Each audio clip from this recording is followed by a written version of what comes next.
오늘 소개해드릴 책은 정세랑 작가님의 피프티 피플입니다. 이 책은 50인의 이야기를 담고 있는데요. 사실 사람 수를 세어보면 51명으로 작가님이 약간 넘치게 쓰게 되셨다고 합니다. 그 외에 등장하는 인물들까지 합치면 그 이상의 인물이 담겨 있기도 하고요. 이 인물들은 자기도 모르는 사이에 어떠한 공간에 함께 공존하기도 하고 서로의 이야기들 속에서 엮이기도 하며 스쳐 지나갔던 타인이 주인공이 되어 등장하기도 하죠. 같은 상황을 또 다른 시선으로 바라볼 수 있는 독특한 경험을 하고 싶으시다면 피프티 피플을 추천해 드립니다. 그럼 오늘은 다양한 인물 중에서 문우남이라는 남편이자 아버지의 이야기를 먼저 들려드릴게요. 문우남은 아내와 사별했고 진선미는 불임으로 남편과 이혼했습니다.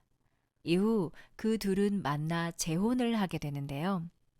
아내 선미는 시도 때도 없이 웃음을 터뜨리곤 하는 사람이었습니다. 그 웃음은 때론 부적절하게 느껴질 때도 있었지만 어떤 사태든 가볍게 만드는 재주이기도 했죠. 이혼 안 했으면 어쩔 뻔했어. 난 태어나서 제일 잘한 게 이혼이야.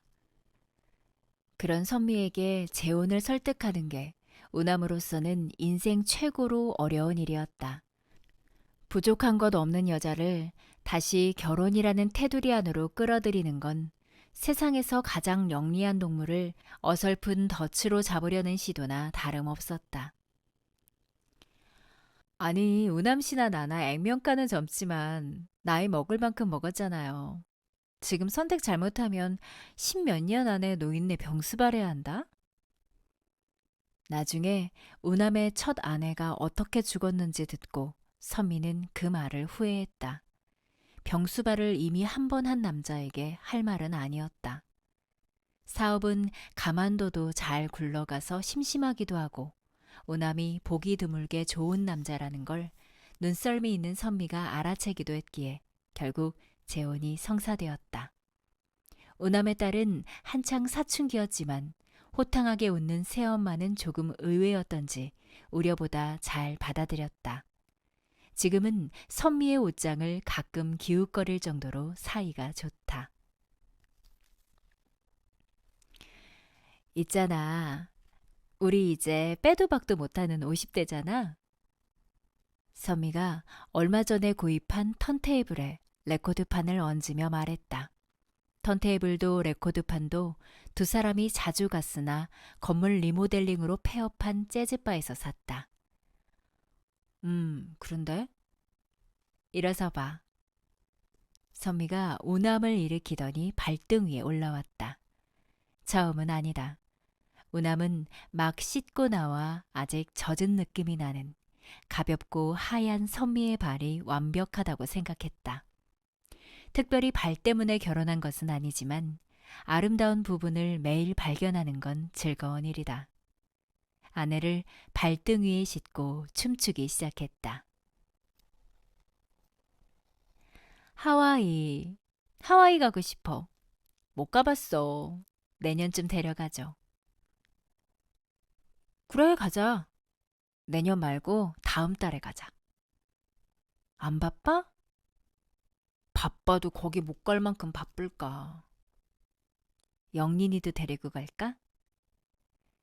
걔가 우리랑 가려고 하겠어. 그치, 다 컸지. 다 큰 아가씨지. 대학을 다니는 딸아이가 늦게 들어와서 아내와 이런 시간을 자주 갖게 된 건 나쁘지 않다고 우남은 생각했다. 가끔 벌이 귀에 들어오는 미치광이 같은 사건이 벌어지기도 하지만 인생이 오로지 나쁘지만은 않다고. 어릴 때 우리 아빠가 나 발등에 이렇게 얹고 춤췄었어. 사랑받는 딸이었지. 우리 아빠도. 응? 왜? 나도 사랑받는 아들이었어.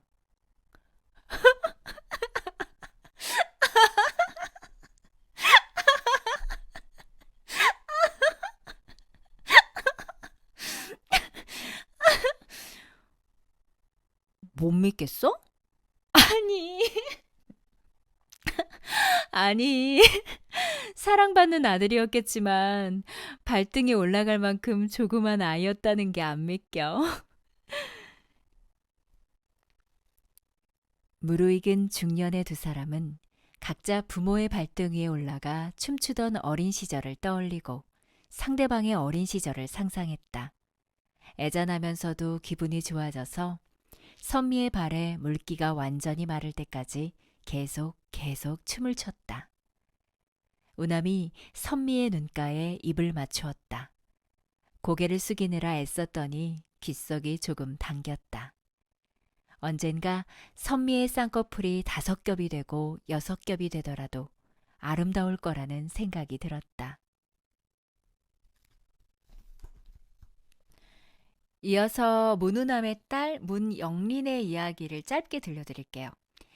영린은 엄마가 병으로 7살 때 죽고 난 후 눈물을 많이 흘렸고 그녀의 친척들은 그녀의 허기를 음식으로 채워주었습니다.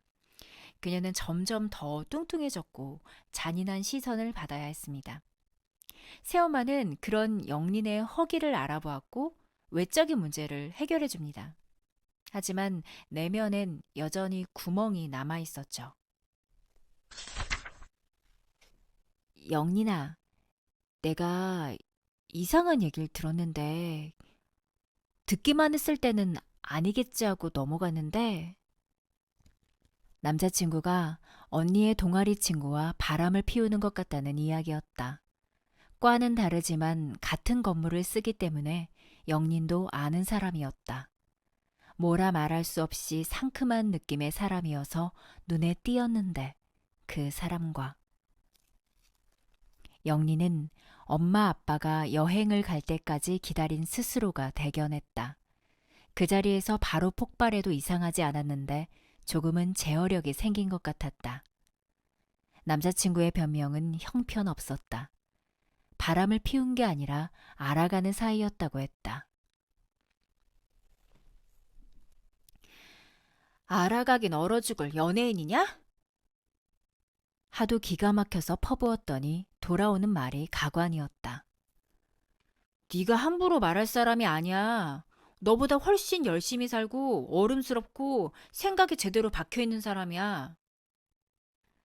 뭐라고? 왈칵 울 줄 알았다. 그런데 자기도 모르게 조금 웃고 말았다.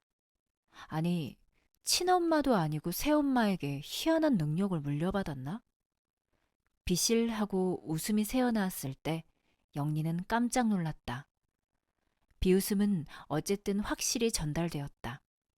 이번엔 나도 한번 비웃어보자. 영리는 더 이야기하지 않고 일어서서 돌아왔다. 오늘만큼은 시원하게 울고 싶었는데 아무리 기다려도 눈물이 안 올라왔다. 영리는 울려는 노력을 포기하고 일어서서 거실로 나왔다. 턴테이블은 굉장히 낯선 물건이었다. 부모님이 그걸 사왔을 때는 약간 의아했지만 어떻게 다루는지 배우고 나니 깨끗하지 않은 소리가 오히려 매력적이라는 걸 깨달았다. 박스 가득 쌓은 판을 넘기다가 그 노래를 발견했다. 그 노래. 남자친구가 깎아내렸던 노래. 하지만 원래의 록 버전이 아니라 달콤한 목소리에 여자 보컬이 편곡해서 부른 보사노바 버전이었다. 판을 걸고 부엌으로 갔다. 비빔면을 먹을까? 딱 맞는 조그만 편수 냄비를 찾아서 마치 그 손잡이가 연인의 손인 것처럼 멀리 보냈다가 가까이 당겼다. 장난스럽게 부엌에서 거실까지 춤을 췄다. 어두운 거실 유리가 거울처럼 영린을 비추었다. 괜찮아. 예뻐. 스스로 말해본 건 처음이었다.